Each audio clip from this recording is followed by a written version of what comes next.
Clark Atlanta University Center for Cancer Research and Therapeutic Development. I'm Andrea Coleman, and I will serve as your moderator for the next 90 minutes as we take a look at the health of the Black male. I am joined today by a distinguished panel of guests who will help guide today's discussion. And when introducing them, I will begin with my immediate left. So please welcome Dr. Shafiq Khan, who, as Executive Director of the CCRTD, has committed time and energy into programs such as this one to help the community remain informed of medical advances and alerts. Dr. Khan is a Scientific Director of the CCRTD and also holds the position of Eminent Scholar in the Cancer Cell Biology at Clark Atlanta University, an endowed chair funded by the Georgia Research Alliance. In addition, he is a director of the NIH-MHD Center for Excellence in Prostate Cancer Research, Education, and Community Services.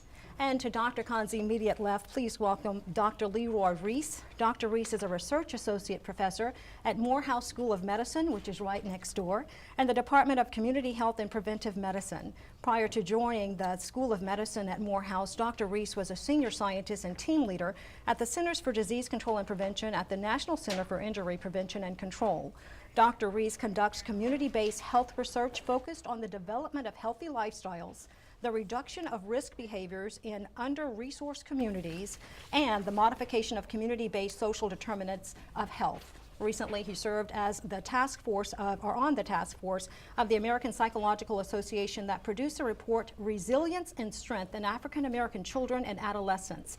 Dr. Reese has served as a consultant to the National Institute of Mental Health, National Institute of Child Health and Human Development, and the CDC. Dr. Reese lives here in the Metro Atlanta area and is extremely active in the local community. Welcome, Dr. Reese. We're so happy to have you with us today. Thank you. Our next panelist sitting on Dr. Reese's immediate left, please welcome Dr. Camille Reagan. Dr. Reagan currently serves as an associate professor in the Cancer Prevention and Control Program at Fox Chase Cancer Center in Philadelphia, Pennsylvania. Her research focus has been on cancer epidemiology and cancer prevention in minority populations. In 2006, Dr. Reagan established the because it's global, African Caribbean Cancer Consortium, a research group designed to promote collaboration between cancer researchers who focus their work in populations of African ancestry. A Caribbean native of Jamaica, Dr. Reagan has had firsthand experience and relates to the lack of quality and preventative health care and education in minority populations. Her interest in infectious diseases and the field of public health inspired her to pursue a career in medical or biomedical research, and in the year of 2000, Dr. Reagan earned a PhD in infectious diseases and microbiology from the University of Pittsburgh Graduate School of Public Health. We're so happy that you could join us today, Dr. Reagan. We look forward to hearing more about the consortium.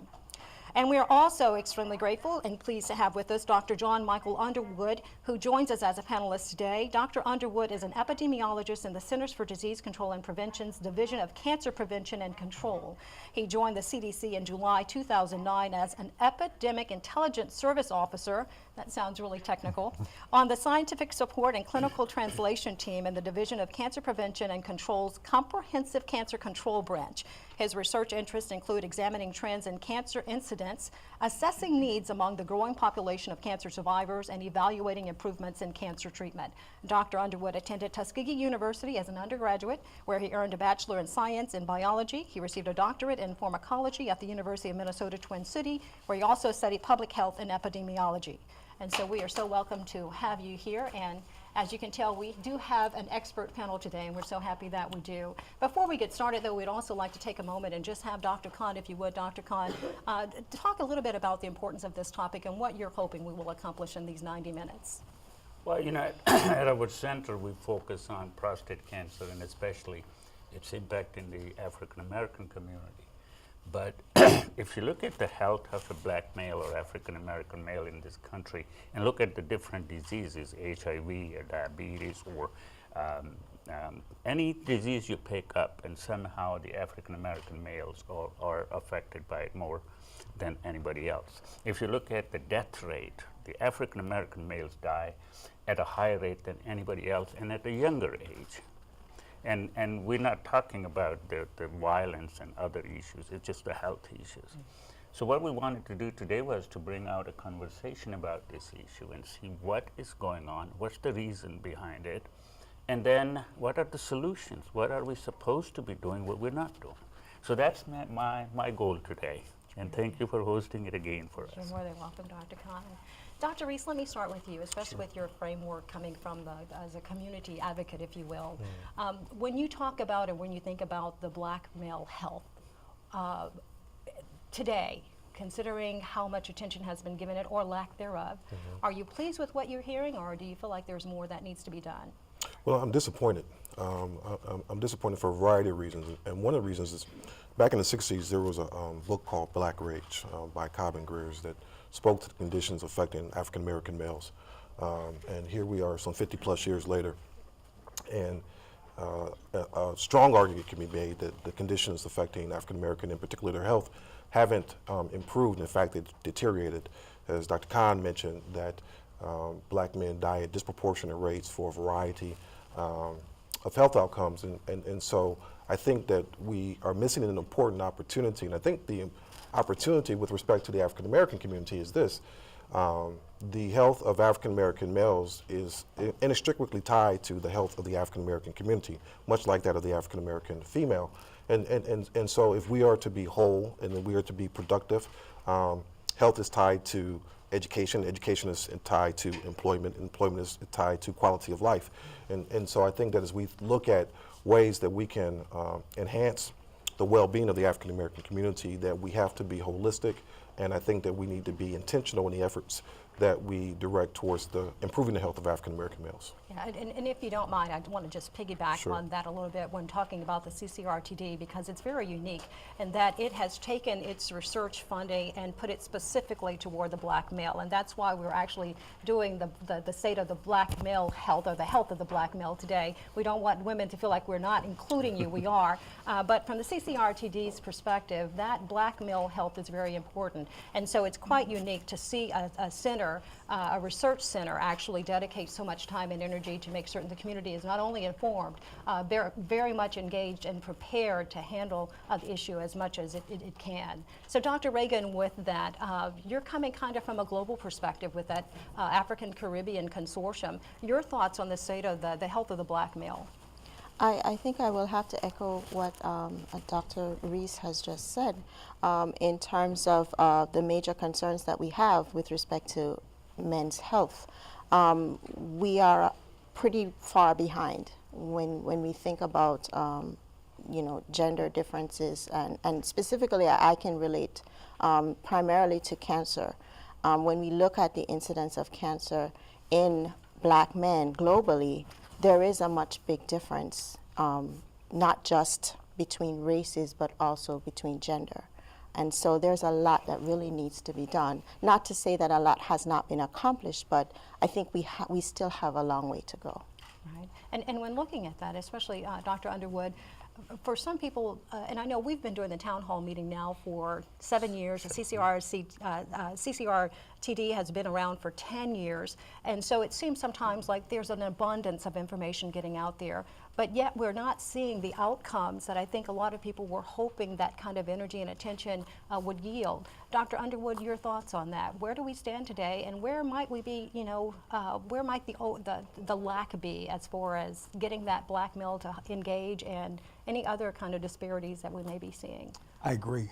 Excuse me. And with a lot of things, it's not just that the information is available, it's where does that information go? So I'm going to echo what Dr. Reagan just said.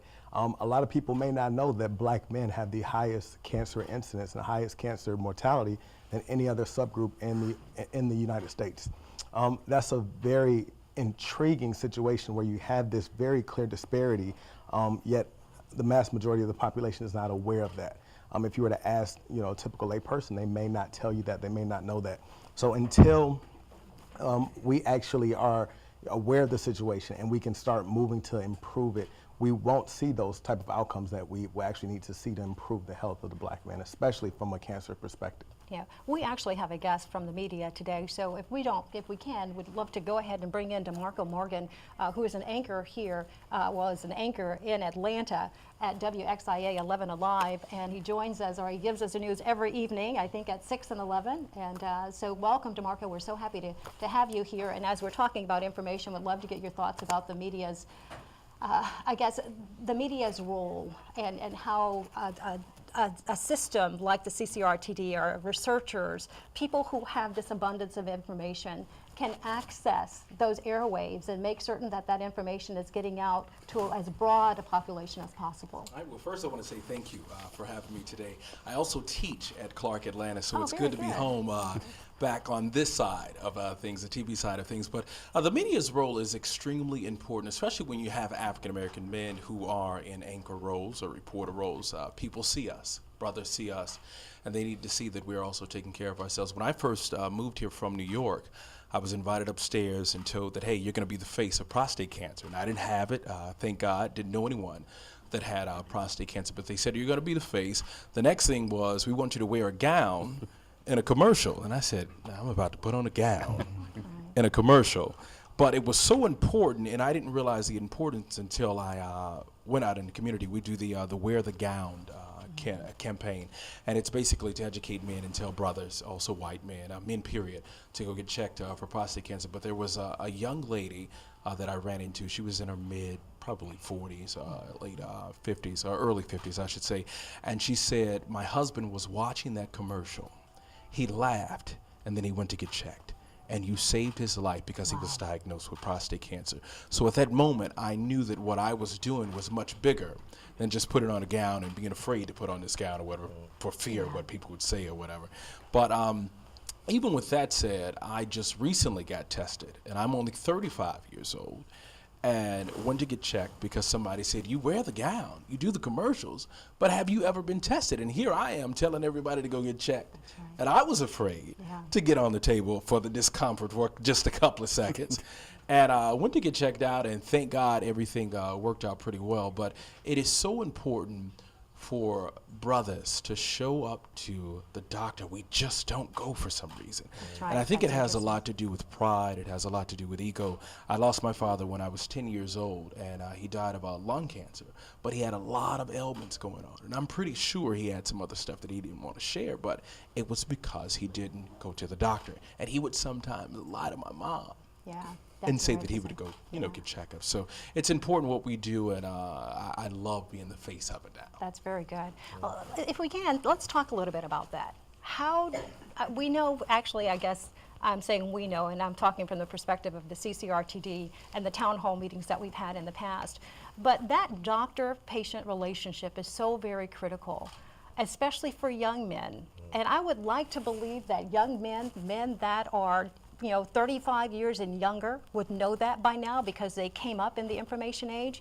But if DeMarco, an educated young African-American male, is just now stopping and realizing its importance, I know it's great he went, but does that concern you at all that it's taken so long to get him into that mode, or someone like him who is young, black, and educated? Dr. Reagan, I see you nodding your head. It is a big concern, and I think I don't know this answer or the solution to how to change that, but I think that maybe one starting place would be to have that conversation more often than it currently is being made, and to make it more public, more of a public conversation, rather than just simply assuming that African American males should know this is what they need to do. And I think in the past, too, it's been stressed that the women in the lives of those males play a critical role in that. Moms get those children into the doctor's office, train them to go, train them to look for the doctor. Wives schedule the appointments for them. And then last year, one of our guests had a wonderful idea. He said sometimes when the wife can't get them to do what they need to do, the daughter can. It's a different kind of relationship. So, and I think, Dr. Reese, you had a very, very interesting take on that as well. You said the woman is very important, but there's some peer-to-peer communications that could go on as well. Well, there are, and so as a backdrop, I think the role of primary care is critical. I had the same pediatrician until I was 14 years old, and so I went to see Dr. Stone every year, and there was something wrong with me. I had a relationship with him. We're talking about the doctor-patient relationship, and then I went off to college, and then it was working with athletic doctors and these kinds of things. But then somewhere in my 20s, I didn't have a relationship with a primary care doc.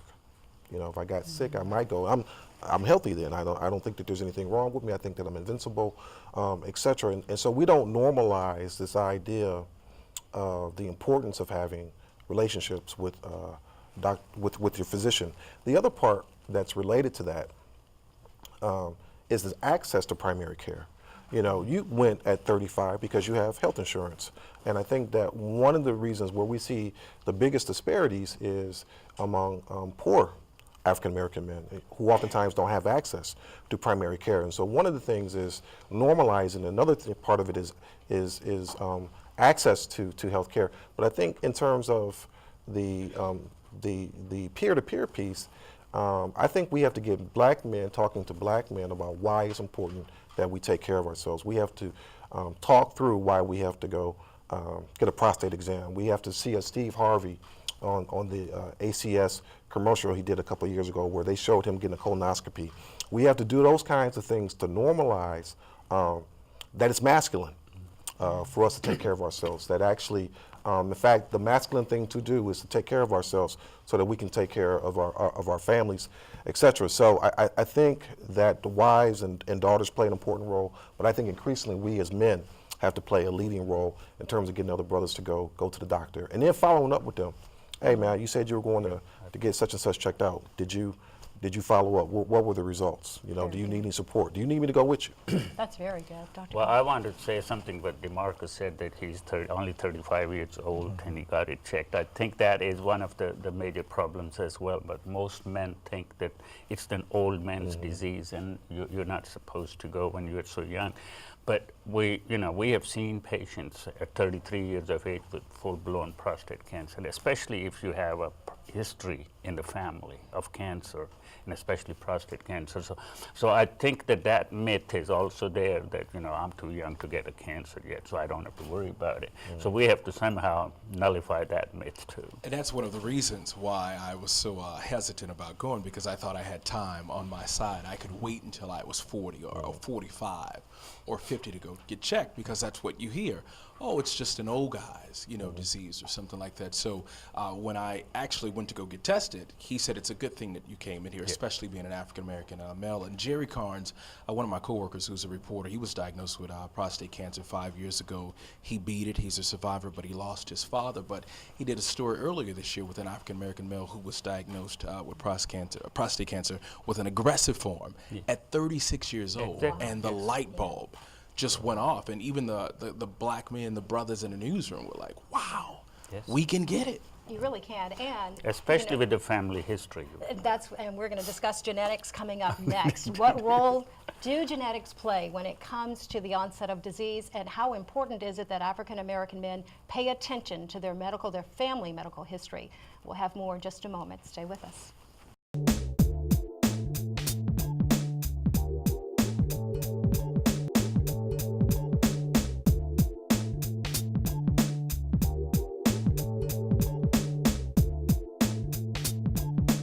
Welcome back to the 7th Annual Town Hall meeting sponsored by Clark Atlanta University Center for Cancer Research and Therapeutic Development.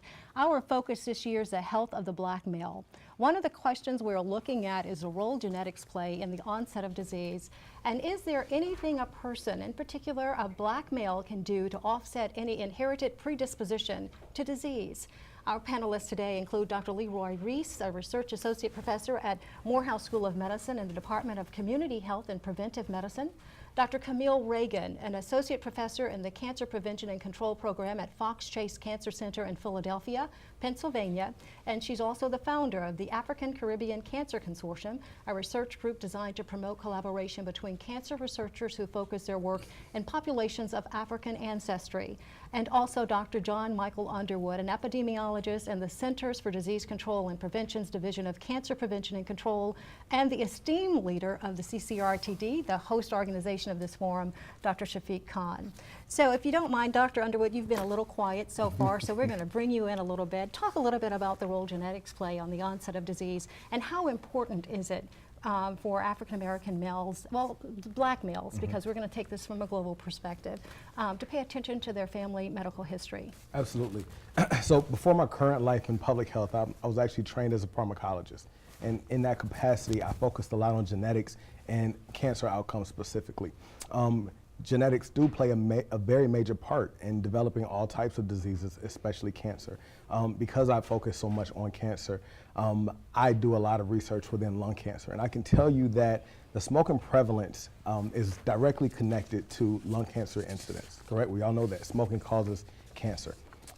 Within black males, we see that there's no real difference between smoking prevalence in black males and other groups. However, the lung cancer incidence in black males is much higher than other groups. That leads us to believe that there's either something going on as far as the tobacco products in question specifically, or the actual tobacco use behavior, but more likely also some type of genetic factor in play as well. So genetics are a very major part of any disease development, especially cancer. We know that. We need to do more research, the type that Dr. Khan is actually doing here at Clark Atlanta, to further evaluate that, to get more answers and make more interventions. Dr. Reagan, what are you finding? And I know that the consortium, the African Caribbean Consortium, is fairly new and fairly young. But so far in your studies, especially as it relates to prostate cancer, how important is that family medical history? It is extremely important because similarly for prostate cancer, there's a very strong family history linked to some proportions of prostate cancer that's developed in black men. You know, it's very often when I'm in the community doing educational sessions or recruiting for studies, when we talk to black men, and oftentimes it's very easy for them to say, you know, my father was diagnosed with prostate cancer, or my brother just had prostate cancer. It's not an unusual thing to hear that. So it does indicate that there is a very strong family history component, and that is something that we do need to look at, and that's tied to the genetics of the individual. Do they understand what they're saying and the import of what they're saying when they're saying, my father had prostate cancer or died of prostate cancer? Do they understand that means that they have been impacted, they sit in a different category than a general population? I think for the most part, most men do recognize that. You know, when they see diseases running through families, you know, oftentimes you will automatically believe that, yes, I am at risk because it's in my family.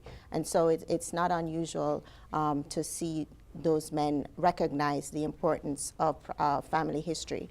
I think what needs to be more disseminated to the general Black African American community is that knowledge. Not all men may realize that family history plays a very strong role for prostate cancer, and I think that message may need to be, you know, disseminated a little bit better. And Dr. Rees, talk a little bit about how that information is disseminated. You just mentioned that the populations that are most impacted usually are those that are either in or close to poverty. If that's the case, do we need to study the communication methods and patterns that are going to that community? I mean, are we talking too broad sometimes? Are we talking too general? Or do you find that it's a matter really of just reaching them? Or, I mean, what are the factors that come into play? So as an initial observation, I think it's talking to them. I don't think we talk to people, so it is important to know the family history because it puts you at risk, whether you're talking about certain cancer sites or cardiovascular disease or other types of things. The other thing that's related to that, though, is that if you know that, then we have lifestyle modification that you can engage in. So you know what? I need to be mindful of what I eat. I need to manage my stress. I need to be physically active. I need to do this. I need to do that. And so we have to help them understand that not only having this information about the family history, because you can know it, and you might think, well, I'm going to die from prostate cancer because, you know, I've had 3 generations of men in my family who did that. No, there are 3 generations who have been affected by it. What can I do differently? And so I think that's the place that we have to engage folks, and we have to figure out, we had a conversation about speaking common language, and so we have to kind of talk with them about why the greens have got to be made a little different, you know, than we how we used to make them. Are you telling us to take the pork out? You know, Be careful, Dr. I know, Rees. You're in the I know. South. Thanksgiving is coming up, and you know. How do you fry your chicken? But we have to have important and critical conversations because does the pork do it for me, or does being here do it for me? So I'd rather be here to raise my babies than than eat Well, good. and sometimes that brings in tradition. Because, I know in my family, I hear all the time how so-and-so did this, how my grandmother did this, and so some of that, there's an affection there that takes us to another place emotionally. And so I don't know if that's something to consider or ponder, but I find it interesting that sometimes those are hard to tweak. Well, create new traditions or modify the traditions. You don't have to change the preparation of the food. You might just change some of the ingredients that are in the food. There's a project in the Black Belt in Alabama where this church congregation, they came up with all the old Southern favorites prepared healthily. And because it happened in a church, they prepared these cookbooks that they then disseminated to the congregants of the church. And so the meal that you have at church after the service were prepared using that cookbook, and people were kind of talking about how good the food was. And so you normalize better and healthier behavior. That's very good. And when speaking about communication, we do have a special guest here, and he doesn't have a whole lot of time, but he's giving us as much as he can, and that's DeMarco Morgan from 11 Alive News. And so, DeMarco, I'd love to hear, if you could actually, we want to put you in the expert seat for a moment. How does a center like the CCRTD or the African Caribbean Consortium, how do they take their work and make it of value to a news program, a mainstream news program like an 11 Alive news program? How do they access you, and at what point does that information becomes valuable enough that you're going to pick it up?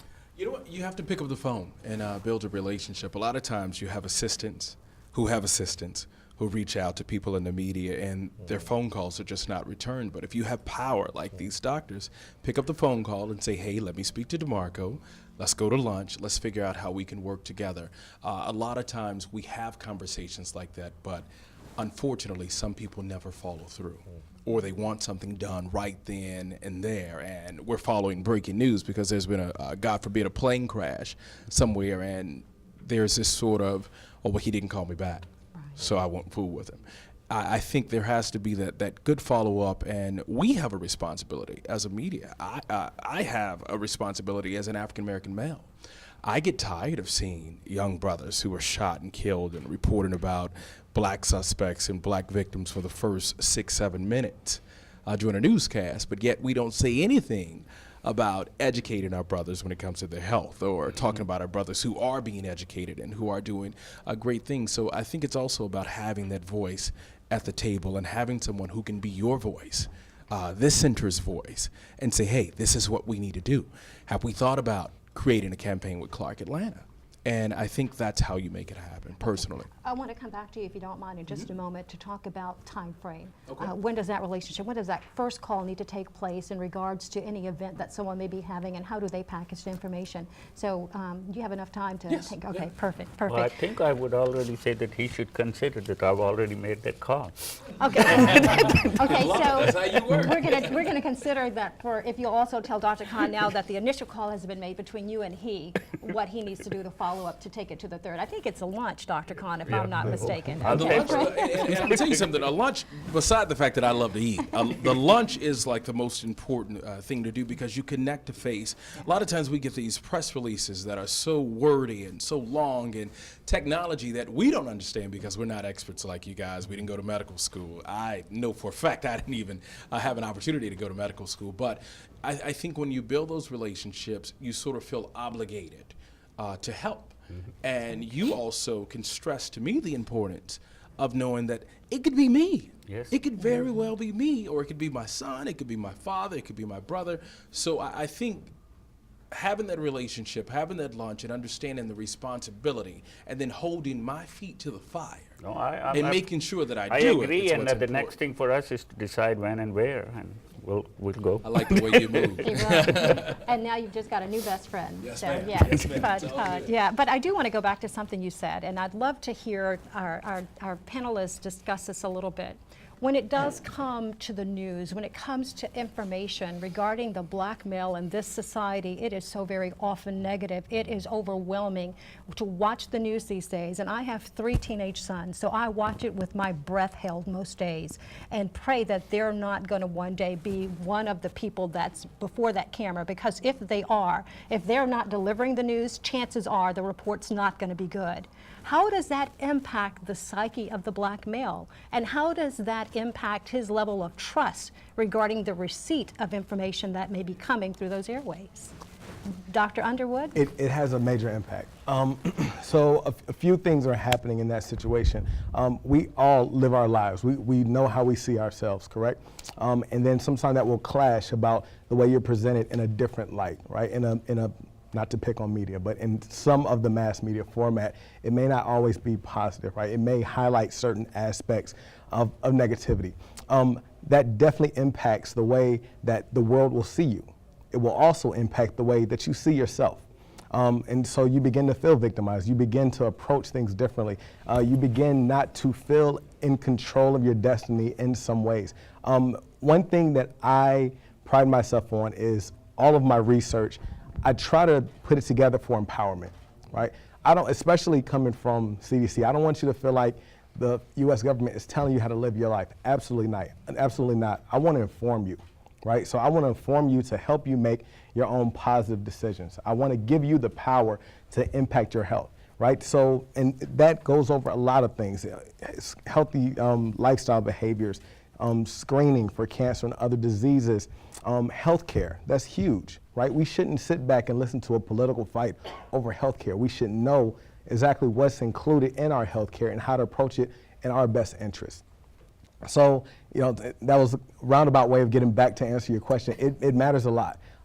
We should make sure that we hold on to our own values and know how we see ourselves rather than, you know, the way the portrait is painted by others for us. Dr. Reese, you have anything you want to add to that? Yeah, you know, I think that one of the things that we have to communicate loudly to black men, black boys, black teens is the value of black male life. And we have to see that affirmed. And so the first 3 or 4 or 5 minutes are of violence, you know, well, what can we do about that? And that is not the totality of who we are. And so the conversation becomes more than that 30-second soundbite. That's the story, because the vast majority of African American males aren't necessarily engaged in a negative behavior, et cetera. But I think we have to take ownership of the narrative that defines our life. And so I think the empowerment piece that you're referring to is an important one, and that we have to begin to act with a sense of agency. And then we have to have our colleagues in the media be those agents at times when they say, you know what, I'm reporting the news, but I'm also a change agent. And here's one of the ways in which I serve as a change agent. And I think one of the things I would like to communicate is that all of us, male, female, black, white, or whatever, are change agents. And the issue is, what do we want our communities and society to look like? And then depending on what that view is, you have an opportunity to be intentional with your behavior, to affirm, in this case, the well-being and the value, more importantly, of black male life. Yes, very good. We are going to touch on lifestyle choices and so forth coming up. Dr. Khan, yes. Yeah, I just wanted to say that there are also a lot of positive role models of young African American males who don't get the chance to be on the TV. I think we should be talking more about them. For example, myself, before I came here to Clark, Atlanta, and started working with the African American community, I lived a primarily white Lubbock, Texas. And I had no connection with the African American male. Never met one. I mean, I'd seen them, but never got to know one. So all I was being fed was what was coming on the TV station. And that was my perception of an African American male until I got here and found out what a wonderful place this is. So and what a wonderful people they are. How much did that image change once It does, as soon as you meet the first good kid. And you say, no, these are not like that, what I've been seeing on the TV. So I think there is a role for media too there to also highlight some of the positive things which are going on. Right. And DeMarco, I want to come back to you in just a moment. Okay. We also want to explain how the news process works so you're not sending DeMarco bad letters and telling him that he needs to be more responsible. It's out of his hand. A producer actually puts that show together. DeMarco has nothing to do with it. His role is simply to present it. So please don't send him nasty letters. No, but I'm saying, I was talking in general. Yes. The media always, you know, this is sensational news, Very, and that's what happened. And you know what? And we do have a say-so. We do have a say-so, but I think it's important for you all to hold us accountable. I tell my bosses all the time, and who knows how long I'll last in TV because I've always never had a problem with speaking up. But diversity is about more than just having a black face on television. Just because you see somebody black doesn't mean they are for us. Doesn't mean they're for our community. So you got to hold us accountable. You got to pick up the phone and say, hey, brother, I've been calling you for 3 months and you haven't called me back. This is a big issue that affects our community. What can you do about it? If you can't help me, I'll go elsewhere, or I'll call your general manager and say, hey, I'm calling DeMarco and he's not calling me back. And I can bet you $5 I'm gonna pick up the phone and call you, because that's that direct deposit that starts to get affected then. And also, DeMarco, talk a little bit, if you will. And Dr. Reagan, I do want to ask you, though, about media perception in Jamaica and some of the other countries where there are large African populations of men of African descent. So we're going to come back to this subject as well. But while DeMarco is talking, who else should people or can people reach out to in those newsrooms? Because there's more than just the people delivering the news. There are assignment editors, there are producers, there's a news director. So if they have a concern with how a certain community or certain stories are being portrayed, who would you recommend they send a letter to or reach out to? We have producers. Producers produce the shows. Of course, they write the shows. For the 11 o'clock, we have 3 or 4 producers. The 6 o'clock, about the same amount. We have news directors, assistant news directors, writers, reporters. Anybody that you know inside of a TV station or a television network, reach out to them. If you can develop a relationship with one person, they should be able to get you to someone else. The anchors pretty much have some clout in managerial decisions as well, and editorial decisions. So if you know one, reach out to that person. Reach out to your Monica Pearsons and stuff like that and say, hey, can you help me out with this? And they can usually go to the news director or the assignment editor and say, hey, can we get a photographer here? Or they can go to the vice president of community affairs upstairs and say, I think this is important that we build a relationship, because we still have a responsibility to the community aside from delivering and telling the news. We have to have a relationship with our community, and that's according to the FCC. Well, we have to follow rules, a certain amount of things that we are supposed to be doing in the community, but people don't know about it, so they don't hold us accountable. And they may be coming from a perspective or a background similar to Dr. Khan. They may be acting from a place of ignorance. So it's not as though they're trying to offend. It's simply they simply may not know better. And so that engagement can be very helpful sometimes in enlightening them and helping them understand what areas are sensitive and how maybe to better phrase things in the future or handle a story. I say pick up the phone. Yeah. The days of mailing in letters and faxes, those days are over with. Even emails, because of the amount of emails that we get in a day, people who want us to cover everything from a pumpkin patch to an investigation, a huge investigation. We get so much. We get press releases. I think pick up the phone and you call, and they will send you straight to our voicemail. Most of the time, they'll send you directly to us if they don't think you're crazy.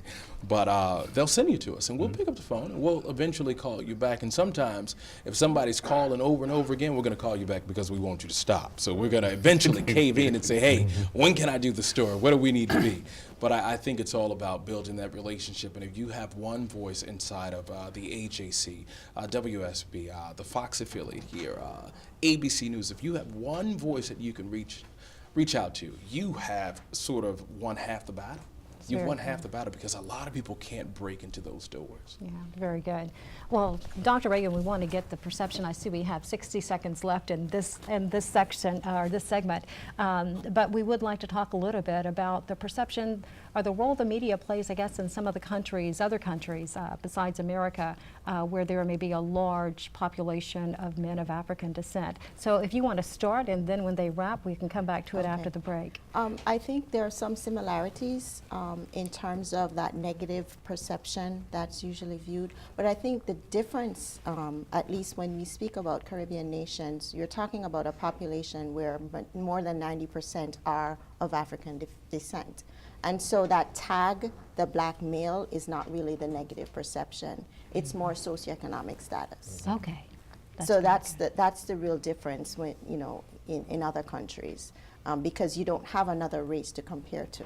you know. Oh, that's very good. So the Yes. diversity here actually is a factor that kind of sets it apart. Yes. Very good. Well, we're going to be back in just a moment, and when we do, we're going to be considering lifestyle in the context of prostate cancer in men of African descent, and we're going to touch base a little bit more. I asked Dr. Reagan to elaborate a little bit more as well on the role that health care plays when it comes to men of African descent, not only in the Caribbean countries, but in here in the United States, as well as Dr. Underwood and Dr. Reese chiming in on that as well. How effective has the Affordable Care Act been, and are we seeing any differences, although it's very young, are we seeing any differences to note? We'll be right back.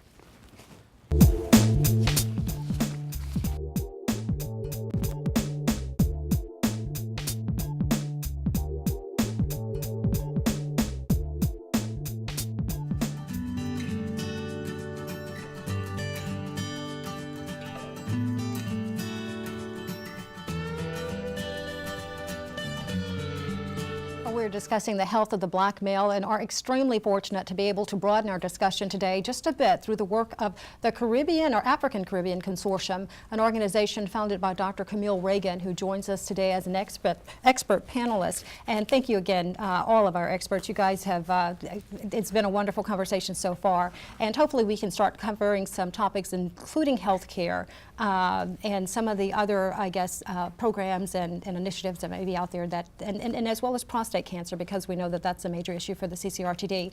But Dr. Reagan, if you could for now, give us a little bit of information about the African Caribbean Consortium, and then anything that you're finding as it relates to African men or men of African descent and their health comparisons.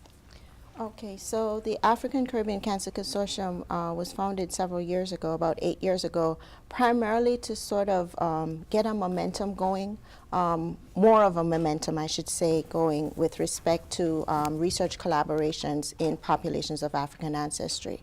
And so the organization has 3 distinct networks of researchers. There's a US network, there's also a Caribbean network, and then there's an African network. And the framework in which we operate is such that the members, the researchers that make up this consortium are actually transdisciplinary. So there are many different medical research and health-related fields represented. And the idea is that we can pull together to do team science and to look at these different black populations in a standardized way, so that we can really begin to make some comparisons and try to understand the underpinnings of, you know, cancer in high incidence and mortality in these populations. Well, as we've seen, and I'm bringing in Ebola only because it kind of fits into the scheme of this discussion when it comes to healthcare and access to it. When you start doing those kind of comparisons, though, some of the resources that are available seems like they would factor in largely to the outcomes and the yields. How do you deal with that, and how do you address it to help, I guess, make certain that it's a balanced portrayal of what you're finding? Right, so that is a major limitation and a major problem, and I think that does contribute a lot to the disparities that you do see, not just disparities across race, but even disparities across black populations.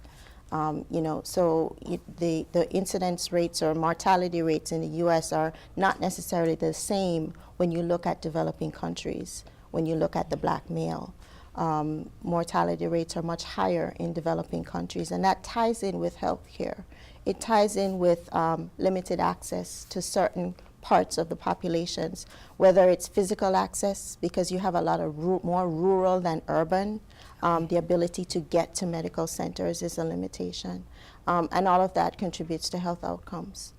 I don't know that we have a solution, but of course, you know, we're continuing to work through that process to try to tease out what are some of the barriers related to healthcare access, and what are the other contributing factors that affect health outcomes.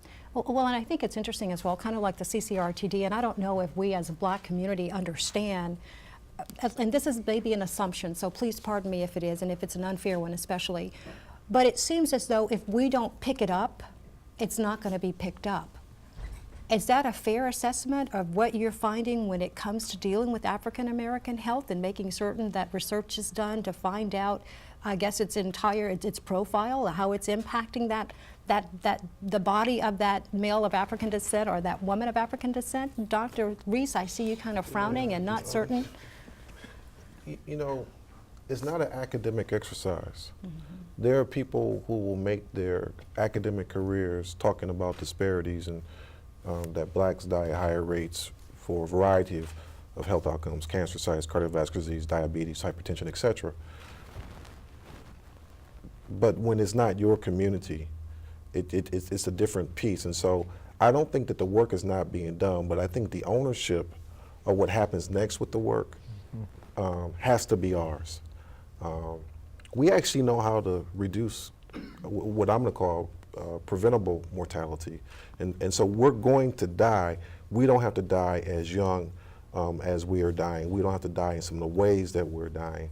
But we know how to reduce cancer mortalities. We know how to reduce cardiovascular deaths, et cetera. We have to get that out of the journals and into the communities. And in order to do that, we have to own it. It has to find its way into our barbershops. Increasingly, it has to find our way in our faith communities.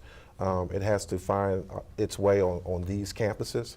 Spelman did something radical several years ago where the president got rid of the athletic programs but started a health initiative for black women there that everybody was to be a part of. We have to be radical. We have to be. And we have to do that with like-minded partners, whoever they might be. But it's our health, it's our men, it's our community. Yeah, very good.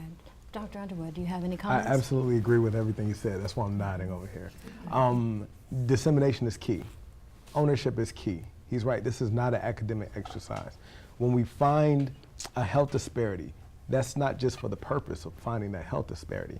It's to then implement an intervention to reduce that health disparity. That part rests with us, correct? I mean, we can't wait on someone else to do it. We have to realize, I think overall we've done a good job at identifying problems and providing more research into those issues. The part that we're slacking is actually the part where we take those findings, build that into an intervention, and then roll it out into our own communities. And we have to be responsible for that. Yeah, Dr. Cohen. I think a couple of years ago we did a town hall meeting here, and the question was why the institutions, like our institution, like especially HBCUs, why are we not teaching health to our young men and women? Because it's the same man who's going to get a disease 20 years down the road, but the lifestyles are made primarily when you're young.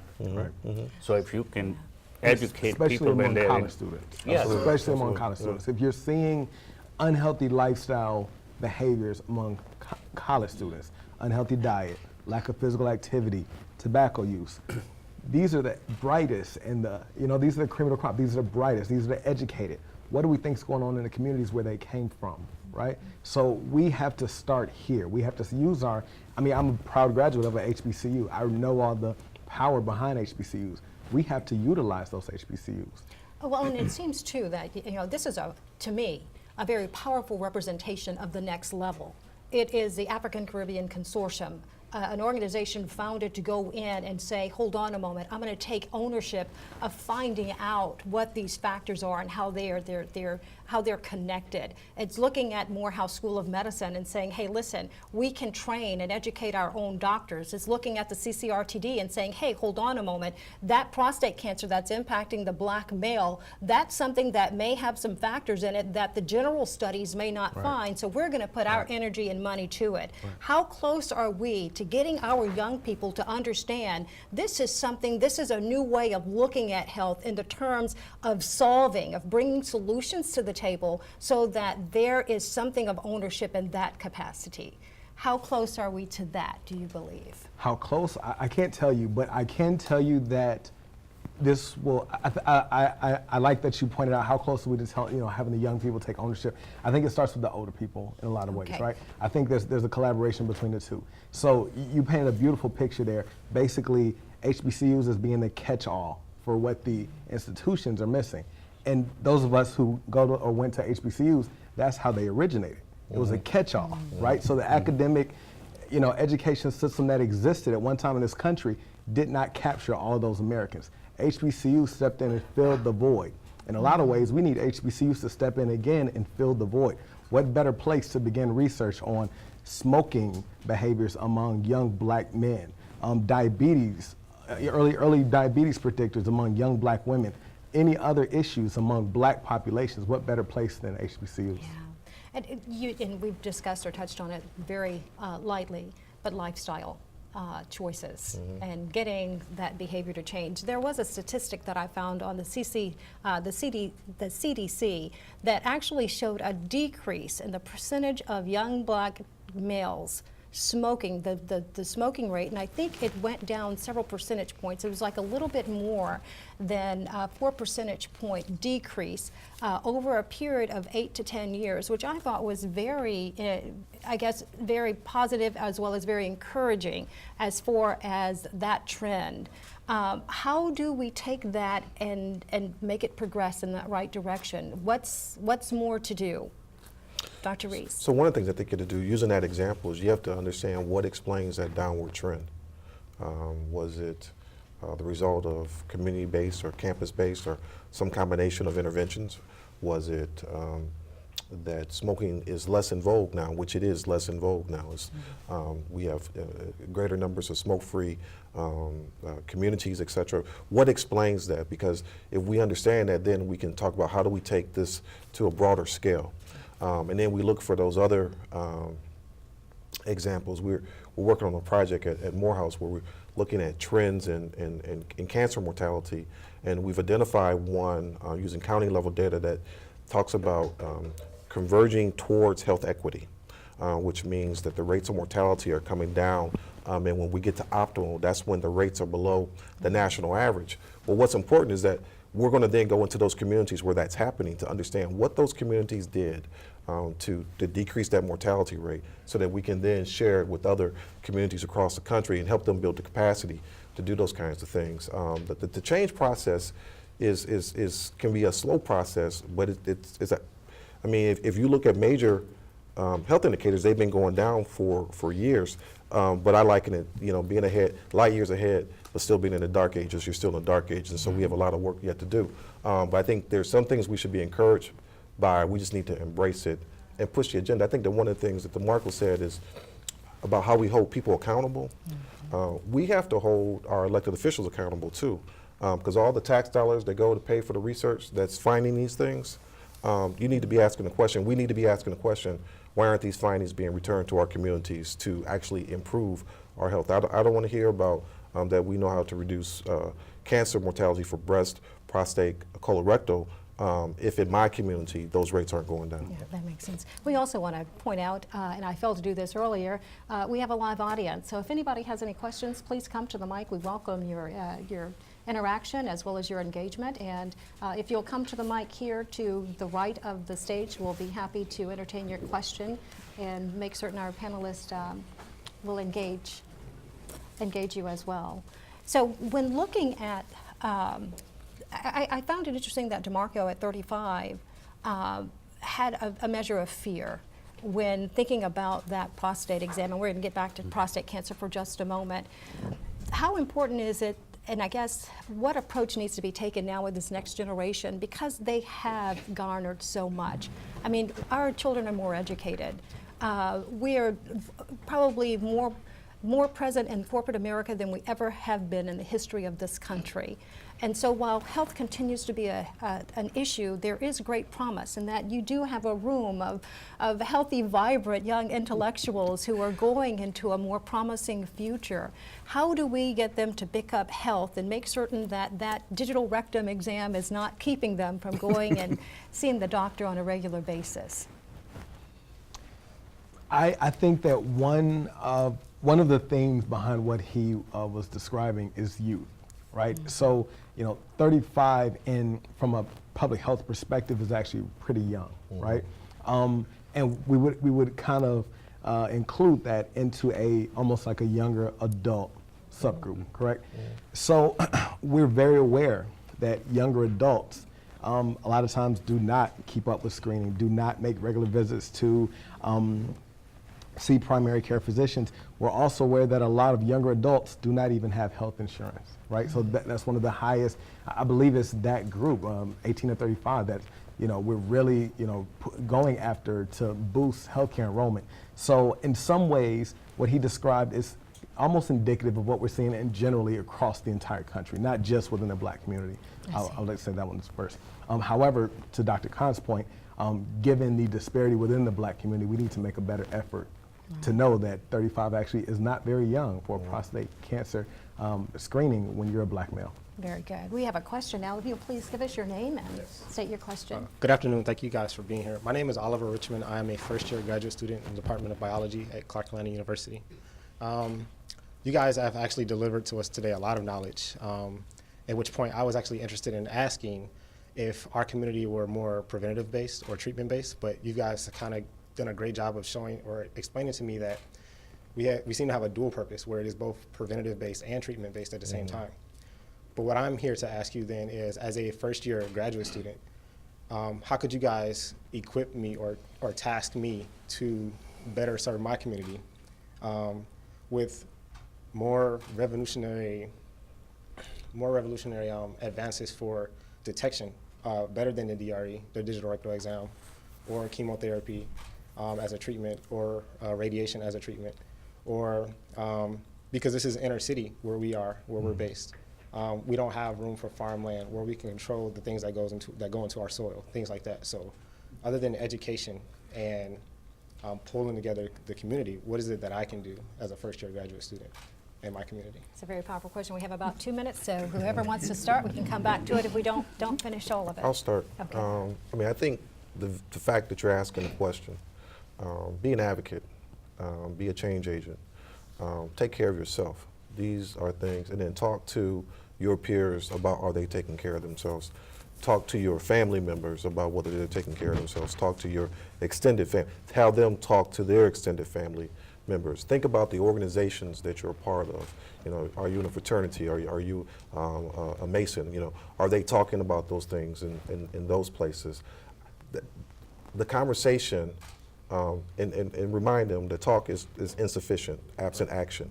I think that the other part of that is, how do we bring knowledge of those cutting edge interventions to bear in our communities?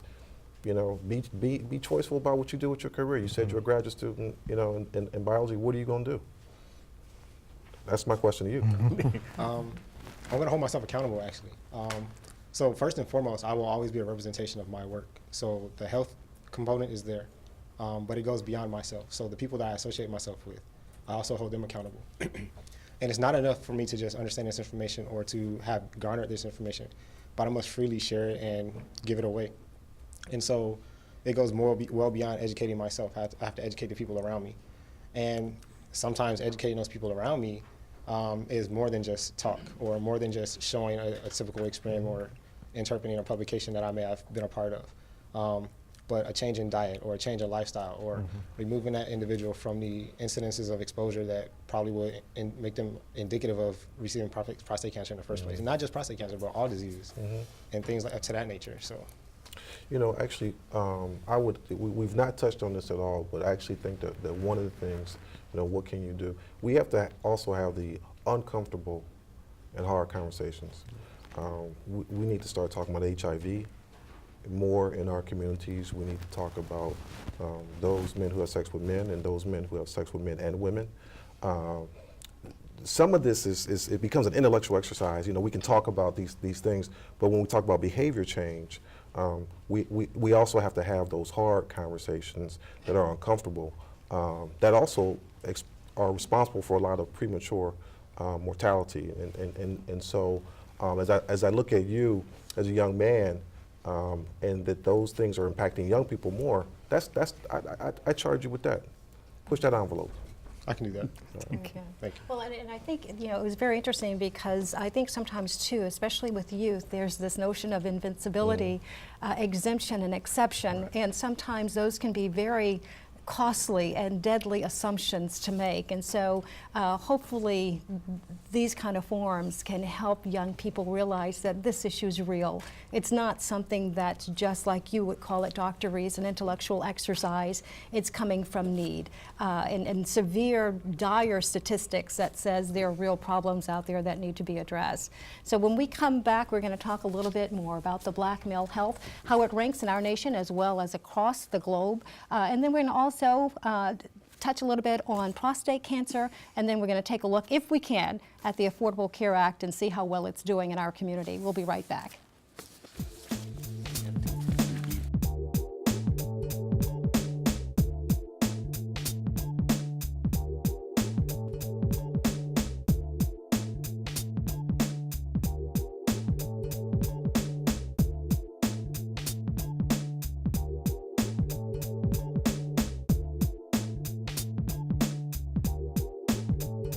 Well, welcome back to the CCRTD's Town Hall meeting, an annual event that takes place usually most Novembers or each November.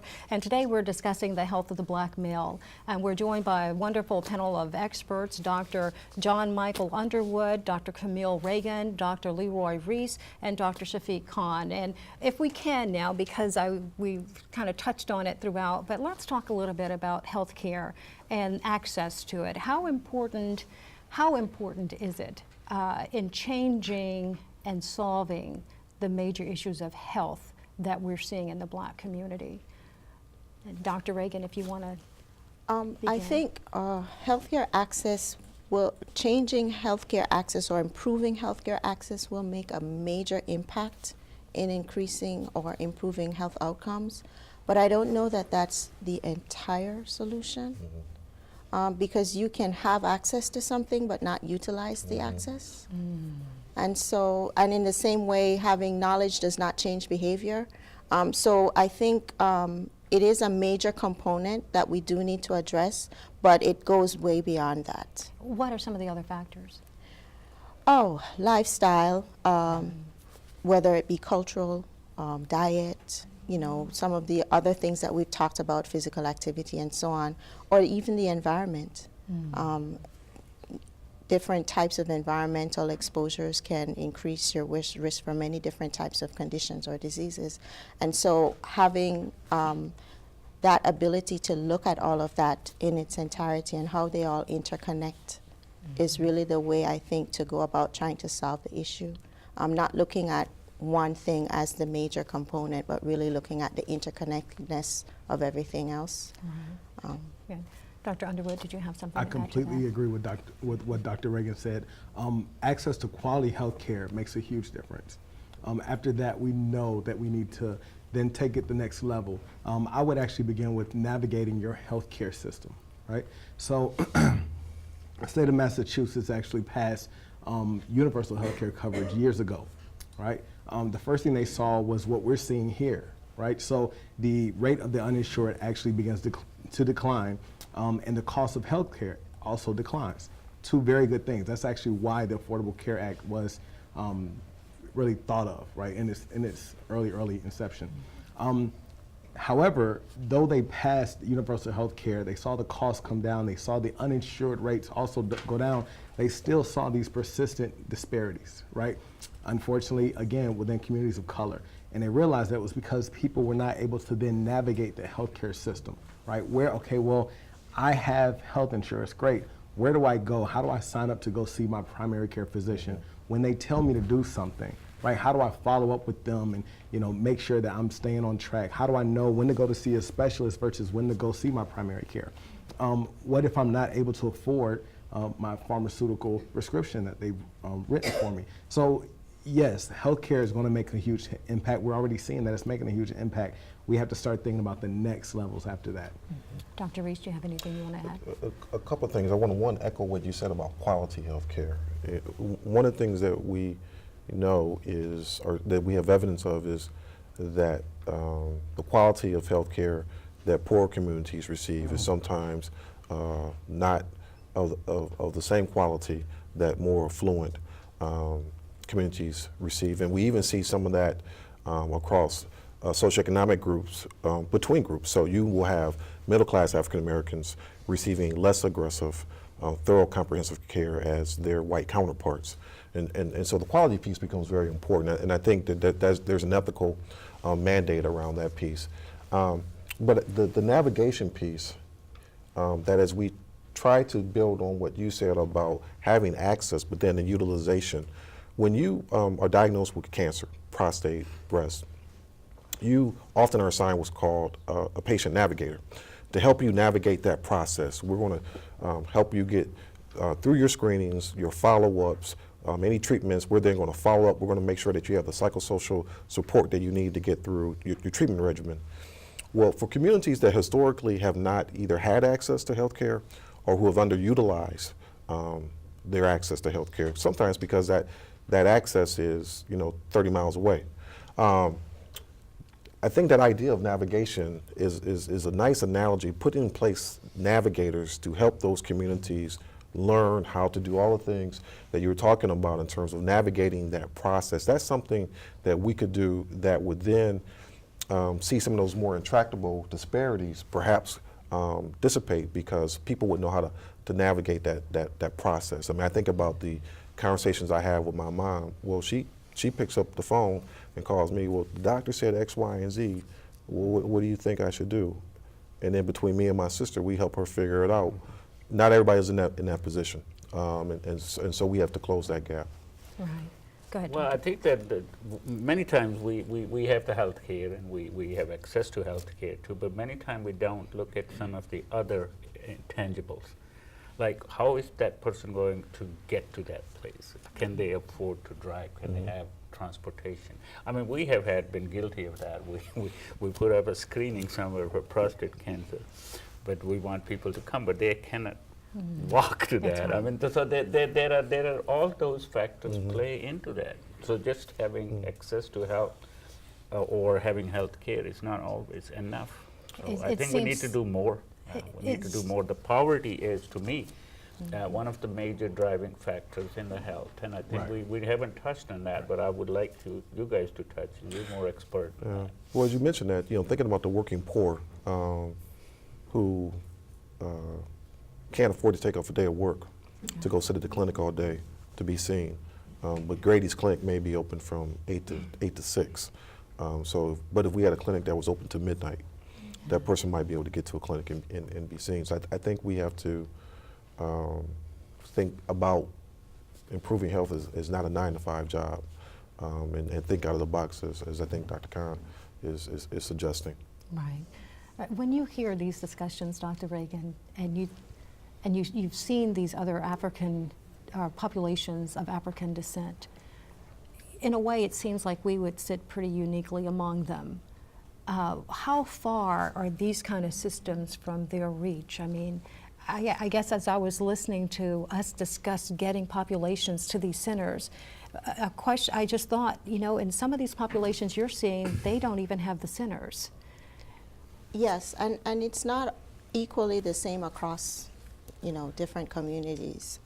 It varies because there are some islands, for example, that have very good healthcare structures and health care access is equally available to everyone, but yet you don't see persons utilizing that access. There are some countries that have universal health care, others that do not, others that have maybe 2 cities on the entire island, and the rest of the island is rural. And we're talking about rural roads where you may have to walk a couple miles to get a bus to get to the center.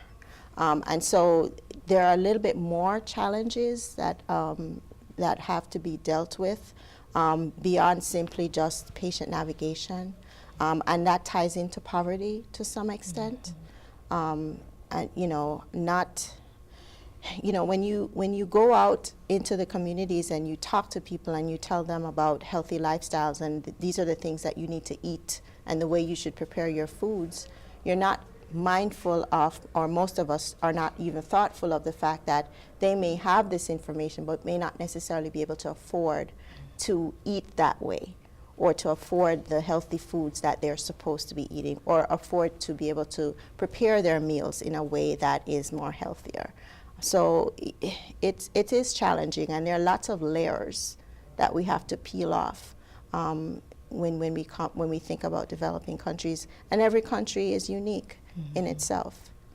When looking at the issue of poverty, especially in the Black community, working for the CDC, Dr. Underwood, are these discussions part of the dialogue that takes place in such a powerful center? I mean, that's an institution of international repute. I mean, it stands tall among most of the foremost institutions of the world.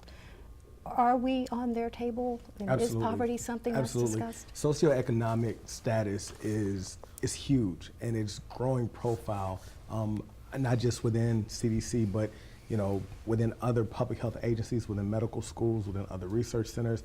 We are finally realized that socioeconomic status is a major factor playing within a lot of the racial disparities that we see, right? So when you talk about Black populations and health, you cannot talk about health disparities if you're not also going to address socioeconomic status, right? Because a lot of times our community is more adversely affected, right? So yes, looking at the socioeconomic status in the context of race, and then individually, independently, how does socioeconomic status affect healthcare? That is an ongoing conversation. There's lots of research. There is an annual publication that's released. I think the last one came out in late 2013, so it should be coming out again, which is a collaboration between CDC and National Center for Health Statistics, looking at the impact of socioeconomic status in health. Socioeconomic status, in a lot of ways, is what drove the Affordable Care Act, right? So, trying to make sure that the most vulnerable parts of our population who literally cannot afford health care had quality health care, or were provided some sort of quality health care service. And that's also at play. So yeah, I definitely think that it's gaining traction even as we sit here today, and a lot of people realize that it's a very, very major issue within healthcare. That's very good. What about the Affordable Care Act, Dr. Reese? How effective has it been? And I know it's still young, and what's the promise for even, I guess, further help? So I think the promise is tremendous. The Affordable Care Act is perhaps the most important piece of civil rights legislation to be passed in decades, and I see it as a civil rights issue. It in the ideal makes affordable and accessible health care to previously uninsured populations. And I think, going back to our conversation about navigation, if we can get people enrolled in the Affordable Care Act, that the opportunity to reduce and to eliminate some disparities is real, it's tangible. I mean, it's like the HPV vaccine. If we know that we can, essentially eradicate disparities in cervical cancer, if we can get young people vaccinated. So I think the opportunity is huge. I think that the part of it is we have to get mobilized. In 2008, when President Obama was elected the first time, you saw the greatest turnout in Black voters ever. And so they weren't talking about it, they actually acted on it. They went to the polls and they voted. And so we need that same kind of campaign, if you will, to get people enrolled through the Affordable Care Act, and then to get them, and we need to help them identify primary care docs, which means that places like where I work, where we have the National Center for Primary Care, we then have to reach out to primary care physicians to go into these communities to make themselves available to these previously uninsured people. And we have to start building relationships, because one of the things that was made reference to earlier, I believe by DeMarco, is that doctor-patient relationship. And so we have to start building relationships so that the promise of the Affordable Care Act can be realized. Yeah, very good. Well, it's hard to believe, but we're at the end of our 90-minute program. And so as we approach our last 5 minutes, I would love for you each just to, if you have a particular message that you would like to deliver, or what do you feel is the most important message you could deliver to our audience today? If you'd please share that, and we have about 5 minutes, so we could maybe take a minute each, that would be wonderful. Dr. Underwood, let me start with you. Sure, I'll go first. If there were one thing to take away, earlier Oliver had a really good question, and it was what can I do? And as I watched him talk, like 10, 15 more years ago, I was in his situation. And what would I tell myself then, right? I think he got great advice: be an advocate, right? Be a change agent. Spread information about preventative health care, right? So treatment is kind of a next level thing. You don't want to face that, but we can all do things to modify our lifestyle behaviors. We can all do things as far as screening. We can all do those kind of preventive health things, those basic public health things. I would actually advise you to work with different public health groups. You sit in Atlanta, Georgia, home to ACS and CDC and all these other great institutions, Morehouse School of Medicine, Emory. Volunteer with some public health groups. Get involved with preventive care. That's how I think that you can actually make the most change in your current position. Very good. Dr. Reagan.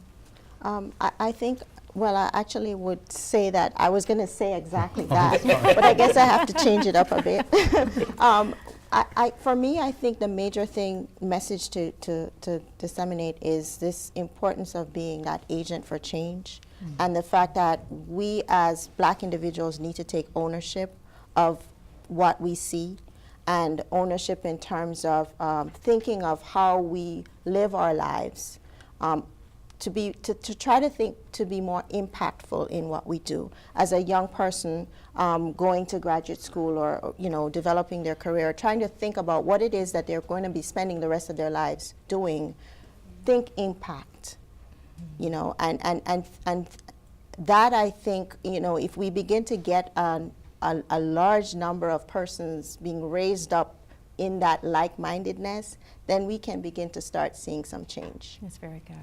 Dr. Reese. So they both took what I was going to say. But traditions start today. Behavior change starts today. The health of the Black man in this country matters. It is a liberation act for us to be healthy.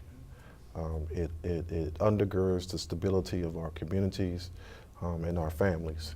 And so we have to be intentional about promoting it. Find like-minded partners, work with them. Don't be satisfied. Hold yourself accountable and hold others accountable. And to revisit this topic, don't let this be a conversation that you had today. What did I do yesterday at 1 o'clock? Let's not do that. Let's be the change. Amen. Okay. I'm sorry, I thought I you took you know, as a sorry. preacher. I apologize. That was Every now very and good, though. Very good. Dr. Khan. Yeah, first of all, I want to thank my colleagues here for coming and joining us today. I'm part host, past panel member, and I want to thank you for doing this for the 7th year in a row. I think what I would like to say is that there has to be more engagement, not just at that level where my colleagues are saying, although I wanted to say what all three of them said. But I think that when we were talking about Affordable Health Act and Obamacare, what's called, the only thing you know in public discourse is negativity. Everybody is shouting at the top of their voice that we have to repeal it and we have to get rid of it. But there's nobody outraged and saying, no, this helps me, this helps this country, this helps these poor people in this country. We need to keep it. I want you to go on the street and say, we want it. Very good. I think we're about to start a rally. Right. I would advise take ownership in the name, right? So when we spoke before, the word Obamacare came up. It always confused me that people don't like that name. I would own that name. I would own it. Own the name. And yes, it that's helps. exactly what it is. If you voted for the man, we put him in for a change, and he made that change, own the name. But the only people who want it to be repealed and who are going to benefit from it is who have been making money on your health.